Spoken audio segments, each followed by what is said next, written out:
Brian Flores signs a contract. That means he's staying, right? Maybe?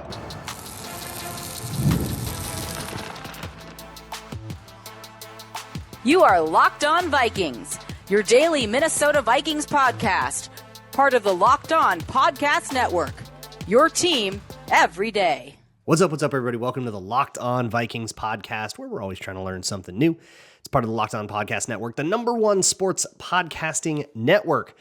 Today's show is brought to you by PrizePicks. Download the PrizePicks app today and use code LOCKEDONNFL to get $50 in lineups after you play your first $5 lineup. It has happened. Brian Flores has signed his defensive coordinator contract. That means he's here staying, right? Well, not necessarily. If he takes a head coaching job, that contract still would get not necessarily nullified, but he would still leave, and the Vikings would still be looking for a defensive coordinator. So we're not out of the woods yet. But this does help to clarify a few of the variables that could happen. There are now 3 possible outcomes that we know of. Brian Flores is DC for the Vikings next year. That's my favorite. He's head coach for the Ravens. He's head coach for the Steelers. The Bills could also get in on this, or other teams that have already gone deep into their interview process could request him way late or something like that. But as we have it right now, and the Bills, we'll see what they do, because of course they're still very early in their process. But for everything else, it is one of those 2 teams as a head coach, or he stays in Minnesota as DC. What he cannot do now is go be DC for the Packers. There was a question in the mailbag earlier this week that was like, talk me off the ledge. He's going to go be the DC for the Packers, right? And I don't think that was ever really in the cards. It always felt like the Vikings were very confident. It didn't feel like they were very confident that he wouldn't leave to be a DC. He would only leave to be a head coach. There's nothing the Vikings can do about that. But now that he's under contract, it works the same for Brian Flores as it worked for everybody else. And we're just doing the head coach sweat like normal. We're going to do this sweat every year that Flores is the defensive coordinator, whether it's this year, if he stays, we're doing it next year and the year after that, and so on and so on.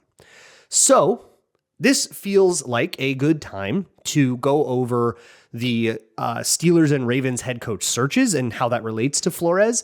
Plus, there's some stuff that happens here. We'll talk about how this comp pick thing works now that it's locked in, the money of signing a contract and then potentially losing the guy to a head coach job immediately works a little weird. Plus, what it means for Flores to sign when he signed. Why today? Why not 2 weeks ago? Why not 2 weeks from now when all the head coach vacancies are filled? I have thoughts. I have guesses. But first, let me just transport you to the East Coast here and let's take a look at Baltimore and Pittsburgh. So starting with Pittsburgh. The Steelers did a bunch of virtual interviews, but in person, they have done 2 so far, I think. It's Flores and McCarthy. They have an Anthony Weaver in-person interview tomorrow on Friday, and I think they're still waiting for Chris Shula. There is a lot of, they've done a virtual interview with Chris Shula, but he is, of course, he's coaching in the NFC Championship game. So until the Rams lose, I think we're going to wait on Chris Shula there. There are a lot of other people who are in on the Steelers list, but Flores and McCarthy are finalists. Anthony Weaver is a finalist. It sounds from reports that Chris Shula is a finalist too, but we'll just have to wait and see how that goes down.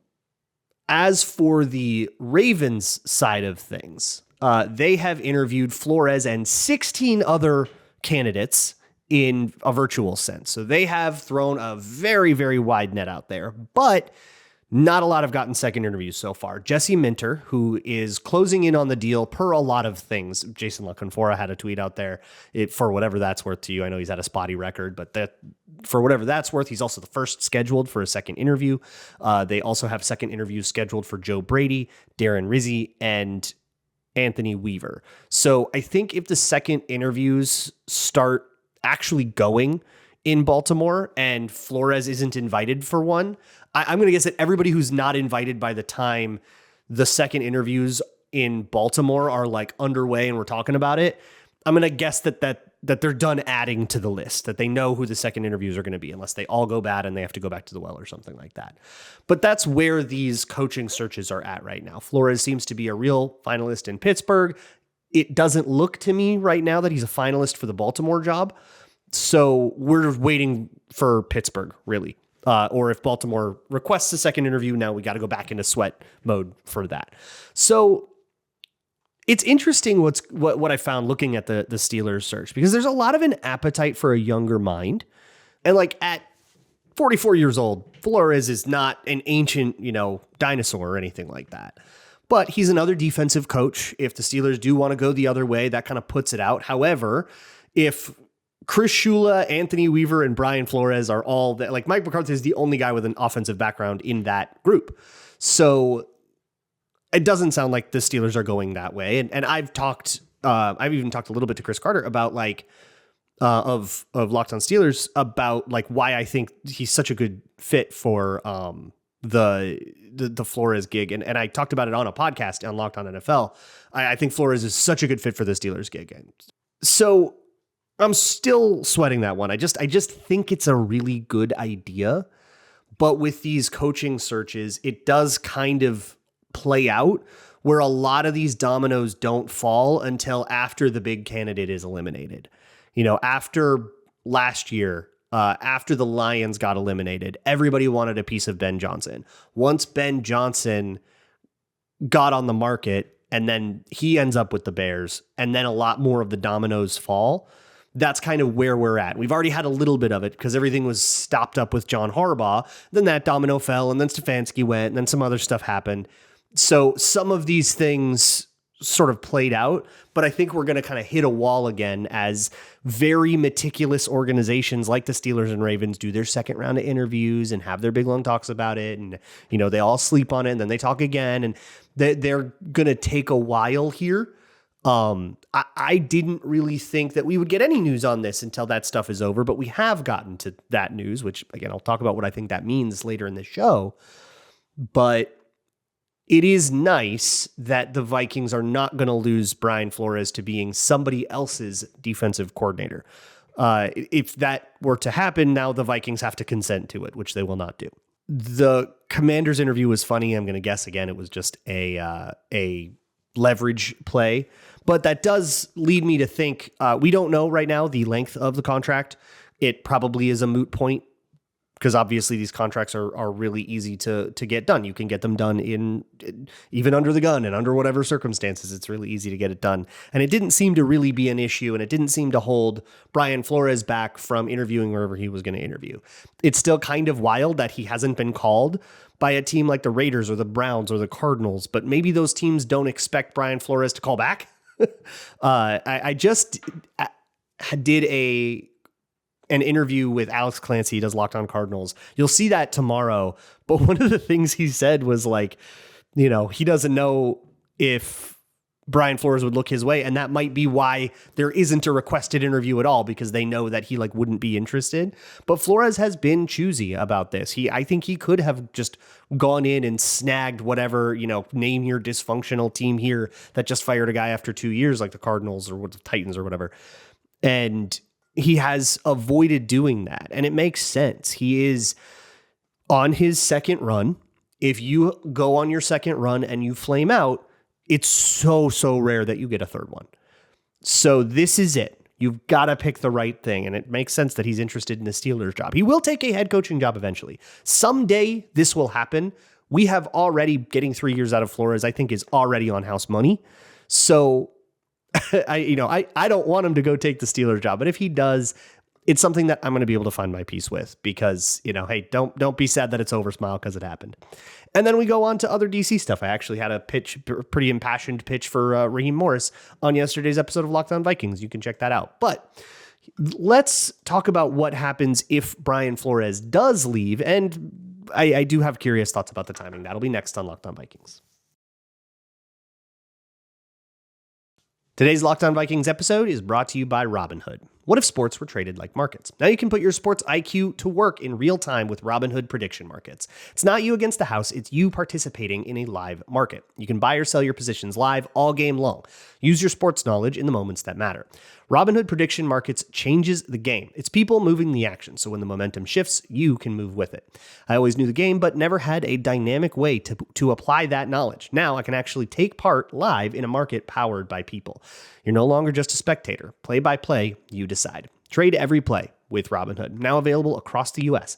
Download the Robinhood app now to begin.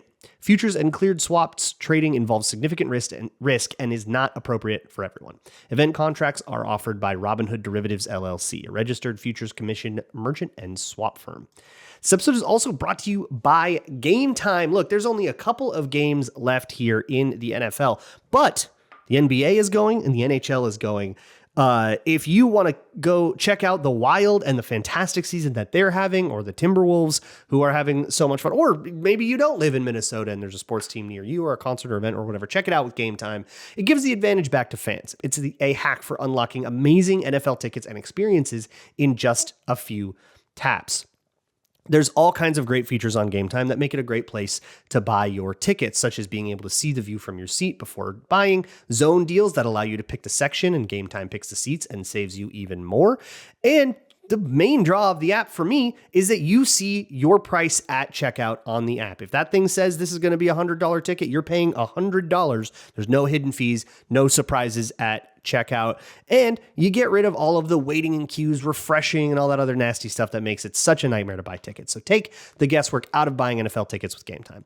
Download the Gametime app, create an account, and use code LOCKEDONNFL. That's LOCKEDONNFL for $20 off of your first purchase. Terms apply. Again, create an account and redeem code LOCKEDONNFL for $20 off. Download the Gametime app today and get back to being there live. Thank you so much to my hashtag everydayers for making Locked On Vikings your first listen of the day every single day. If you would like to go ad-free, you can get Locked On Vikings with no interruptions with the Everydayer Club.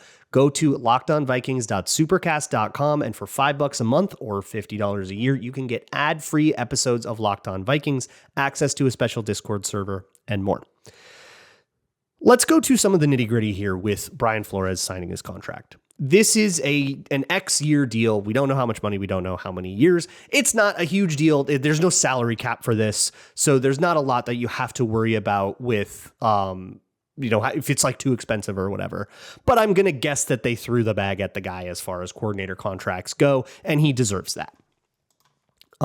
There are a couple of things now we have to note. If Brian Flores does take a head coaching job with the Steelers, the Vikings will now be awarded, this is now set in stone, there's no ambiguity about it, 2 third-round compensatory selections that don't get canceled out. They're just there. You get them next year and the year after that.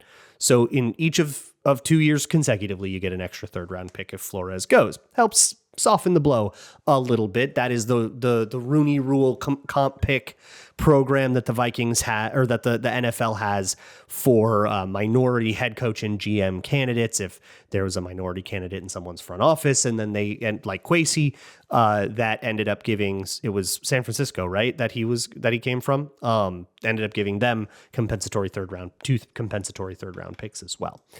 So there was a little bit of wonder about if that was going to still work with Brian Flores' contract expiring. If his contract ran out and then he left, would you get a comp pick for that? I believe they would have anyways, but now we don't have to worry about it. He will still have that. That is always nice, but obviously you'd rather keep Brian Flores. I don't think you'd trade him for 2 third-round picks, but hey, might as well get something. Here's the other thing. So with Flores doing this while he's in a head coaching search, there's a few weird things that come up, and those weird things may affect his ability to negotiate his contract. It won't make it so he can't negotiate a head coaching contract, but it will impact those negotiations, which is probably something that Flores wouldn't want, which is why I'm a little like, wait, why now? But here's the way that these contracts typically work in the NFL. They will have offset language. Players have that too. That if it's offset language, that means if I tell you I'm going to pay you $500,000 this year, and then you go and take a job somewhere else for $1 million, I don't pay you the $500,000, even if it's guaranteed. Now that $500,000 comes out of your next contract. So the next team is paying you $1 million. And as long as the next contract is bigger than the one I was going to pay you, basically nothing changes. You just went and got a pay raise, and good for you. But if your next job was going to pay you $250,000, I would still be on the hook for the other $250,000. That's how offset language works more or less in the NFL.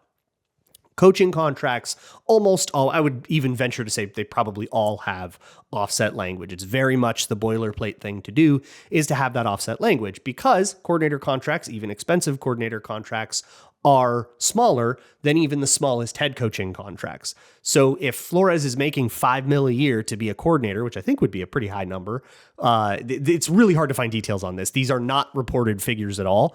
So I'm guessing a little bit, but just to make the numbers easy, if Flores is making $5 million now and another team pays him $15 million, the Wilfs aren't out a dime. So it's really easy for the Vikings to say, here, sign this contract. You can sign your life away, and if you go take a head coaching job, it's no skin off anybody's nose.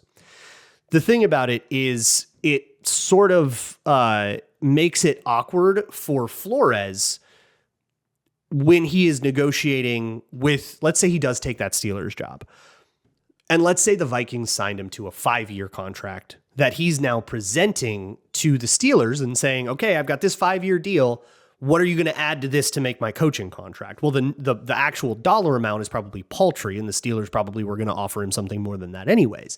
But the 5-year length could be an issue if the Steelers only wanted to sign him to a 4-year contract, which is more typical of NFL coaches. Now, considering that the two teams are the Ravens and the Steelers that just came off of 2-decade runs, each with Super Bowls, I'm going to guess that that's not that big of a problem for him. But again, it impacts the negotiation. Now there can be no world, nobody can use, hey, what about a 2-year provisional deal as a negotiating chip, or ever bring it up in the conversation. And it's going to change the texture of things, which I think would work against Flores more than it would work for him. So I'm very surprised that he signed this when he did.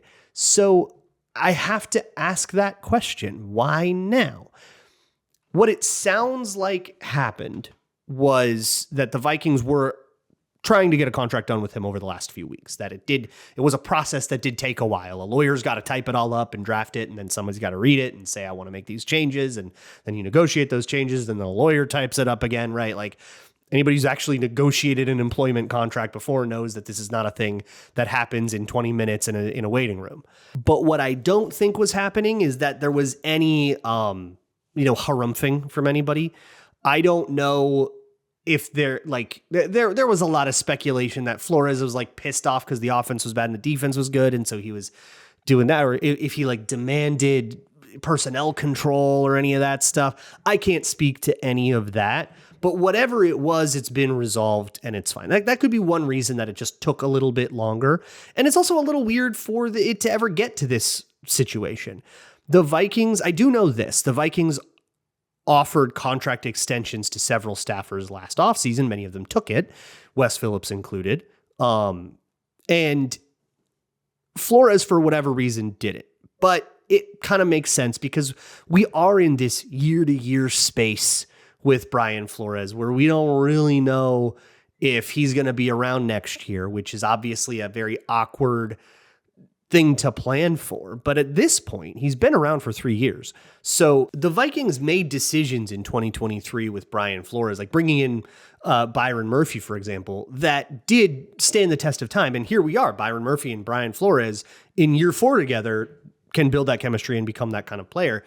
And then the next year, right, they add Grenard and Van Ginkel, and these guys were on multi-year contracts, and Byron Murphy's now signed a second one, and so is Van Ginkel. He's gotten an extension, and Grenard is going to get an extension whenever he's due for one. It hasn't been a temporary Band-Aid defense, and I think that's part of why they saw so much success this year, because these guys had a couple years to learn and grow together and become, a new unit. Nutellus is another example of that, and kind of gel as the unit that they are with this innovative Flores defense. And so even in this world where we are going to spend every January from here on out until Flores takes one of these jobs, sweating it and wondering, is he going to take another one of these jobs? It's still worth it to behave as though he won't. Because otherwise, you got a foot halfway out the door. You're not having very much fun at that party. Like that is not a good way to build a good defense, is to have all these temporary things. It's kind of reminds me of like the 2021 Vikings and all the 1-year deals they signed. And that was for cap reasons that COVID had a lot to do with. But it kind of did a lot of damage to be that temporary, and it wasn't a good defense. So building something with a little more long-term is nice. And it's nice that you can still do that with Flores, assuming he doesn't take one of these head coaching jobs. But the timing of this is also curious to me for another reason, and the impact of Flores sticking around, if he does, cannot be overstated. So I've got quite a bit left to talk to you about on Locked On Vikings. This episode of Locked On Vikings is brought to you by Indeed Sponsored Jobs. If you've ever hired somebody who's looked good on paper but wasn't the right fit, you know how important it is to get that right. When you want candidates who truly match what you're looking for, trust Indeed Sponsored Jobs. Stop struggling to get your job seen on other sites. Indeed Sponsored Jobs puts the post on the top of the page and helps you reach the right candidates faster. If you needed to hire somebody, go straight to Indeed and be very specific about what you need. Indeed allows you to do that. You get real experience, not just a resume buzzword. Whatever you do at your business is unique to your business, and Indeed allows you to tailor your job posting to make sure you get the right kind of candidates. According to Indeed data, sponsored jobs posted directly on Indeed are 90% more likely to report a hire than non-sponsored jobs. Spend more time interviewing candidates who check all your boxes with less stress, less time, and more results using Indeed Sponsored Jobs. Listeners of this show get a $75 sponsored job credit to help give your job the premium placement it deserves at Indeed.com/LockedOnNFL. Just go to Indeed.com/LockedOnNFL right now and support the show by saying you heard about Indeed on this podcast. Terms and conditions apply. This episode is also brought to you by TurboTax. Look, you don't have to give your entire life to tax season. This year, TurboTax is making it easier than ever to just hand things off and move on with your day. With TurboTax Full Service, you can have your taxes done for you by a trusted local expert, start to finish, with no stress, no guesswork. Instead of spending hours trying to figure out all these forms and what orders does it have to all go in and what number goes in which box, you can meet with a local TurboTax expert in person or connect online. They'll handle everything from W-2s to self-employed forms and work to get you every deduction they can find. You can upload your documents, go about your day, and get updates right in the TurboTax app. So it's a huge time saver, and it gives you real peace of mind knowing an expert is all over it. For a limited time, you can have your taxes done by a TurboTax expert for just $150, all in, if a TurboTax expert didn't file for you last year. Just file by February 28th. Take your taxes off your plate and get back to your life. Visit TurboTax.com/local to book your appointment today.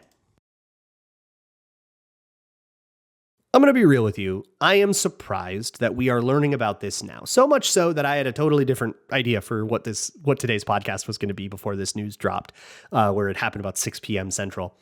I had talked to Alex Clancy about like a Kyler Murray it's tomorrow's episode. You'll find, I think you'll like it. About like, what about trading for, I'm going to try to go around to some of the other Locked On hosts with murky quarterback situations and try to have conversations like the one I had with James Rapine or Kevin Ostreicher about Burrow and Lamar Jackson respectively, when those were kind of weird rumors flitting around. But that we'll move that to tomorrow. But I was caught off guard by this. I was very wrong about what I thought was going to happen with Brian Flores' contract, because he hadn't signed it before. And I thought, man, it is kind of awkward to like draft up this whole thing, waste a bunch of your lawyer's man hours. Like that is an expense on a business that like, I know it's a drop in the bucket for the bajillionaires that own these teams. And we do often treat it like money is no object, especially with the Wilfs, who do kind of say spare no expense. They go full Jurassic Park on it. But it's still like, you don't want to be wasteful, right? And that would be a waste of company resources that I don't think they would be that keen on doing, but they were really aggressive about doing. They wanted to get this contract signed because I think that they wanted to prevent the nightmare situation of Brian Flores' contract expiring and him running off and signing a new one before you knew what hit you, and you didn't even lose him to a head coaching job and you could have kept him, and now he's coaching against you in Green Bay, right? That's the nightmare that they wanted to avoid. So I get it. But considering all of those same factors from Flores' side, I was like, why would he ever put pen to paper on a contract for being a DC when he's just going to leave and become a head coach? Because of what I talked about before with how it could affect his negotiations. This could make it awkward. So I'm going to guess there's a couple of things here. For one, whatever agreement they came to probably isn't prohibitive in that way. They didn't sign him to a 10-year deal, right? That now is going to make it weird to sign him as a head coach or anything like that. It's probably shorter term. And so that could mean, I don't know if that's a 2-year deal or if that means a 4-year or a 3-year or whatever, but whenever that's up again, we're going to have to do this again if he's still in Minnesota by then. So that tells me that a little bit. But really what I think, if Flores really expected to get one of these jobs, he wouldn't have bothered with this. So I kind of feel like Flores is starting to feel out of the running. That is a guess. That's a speculation, 100% speculation alarm. This is not a report. This is just my tea leaf read on this is podcaster's opinion and nothing more. So, go put a podcaster's opinion in one hand and take a dump in the other and see which one's more full. But if you are roughly 23 minutes into this show, and I'm going to guess you want the podcaster's opinion, and the podcaster's opinion is that he doesn't think he's going to get the job. So he's put pen to paper and he said, okay, well, now I've got my fallback and now I feel better. And if I still get the job, we've still got a way to handle that. I'm sure that it's there could even be language in the contract that's provisional. That's like, if you sign a head coaching or, if you get a head coaching gig before February 28th or some, date way down the line, then this contract nulls and it doesn't matter.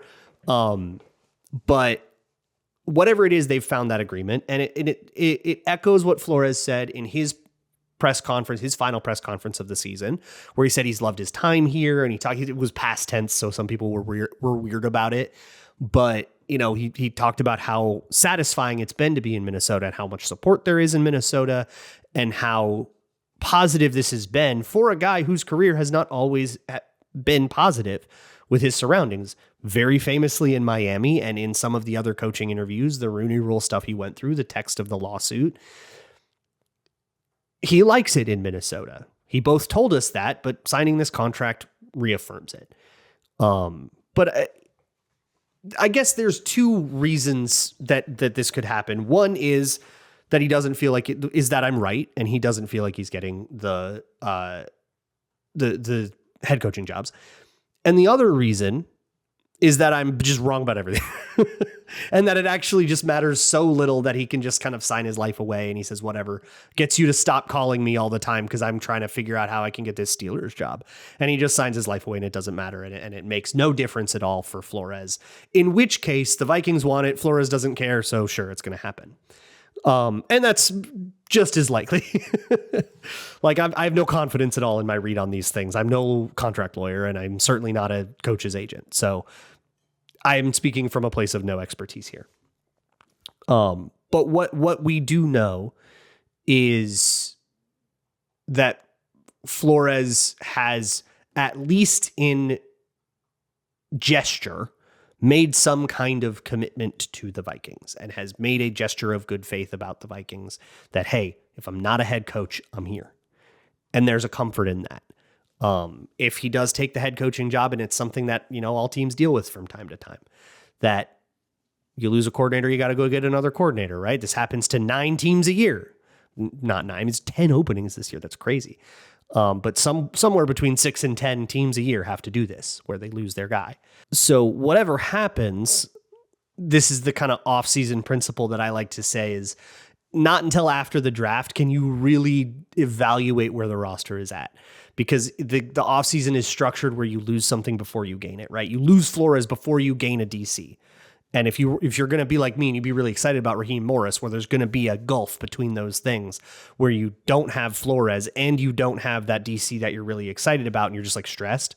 And I've learned, hey, you know what? Maybe we all just close our eyes till April, and then we evaluate where the thing is at.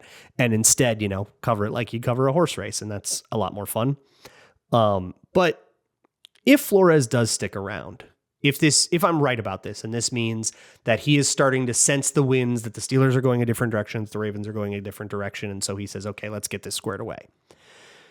That is so important, specifically to Dallas Turner, who really came on this year, ended up getting 8 sacks, that versatile Swiss Army knife role really started to kind of gel.